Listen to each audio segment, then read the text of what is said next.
দেখবেন বাবাদের জামা কাপড় সবসময় মায়েদের শাড়ি থেকে কম দামি হয়। বাবাদের ওয়ার্ডরোব ভর্তি জামা কাপড় থাকে না। বাবারা একটা ঘড়ি বৃদ্ধ না হওয়া পর্যন্ত হাতেই থাকে। বাবারা এক জোড়া জুতা চালায় বছরের পর বছর। বাবারা কম দামি মোবাইলটা একেবারে নষ্ট না হলে ফেলে দেয় না। বাবারা রোদ বৃষ্টি মাথায় নিয়ে সঞ্চয় করে। বাবারা সব থেকে সস্তা হোটেলে খায়।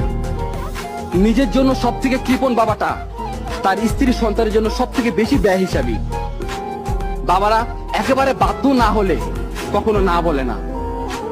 বাবারা ভালোবাসি এ কথাটা বলতে জানে না, করতে জানে। পৃথিবীর সব পুরুষ খারাপ, সব জন্মদাতা খারাপ, কিন্তু একটাও খারাপ বাবা নাই। মাননীয় মডারেটর, একজন শিক্ষকের সন্তান হিসেবে তাদের অসহায়ত্ব রোজই দেখতে হয় খুব কাছ থেকে। মাননীয় মডারেটর, গত ঈদে আমি যখন একটি ভালো পোশাক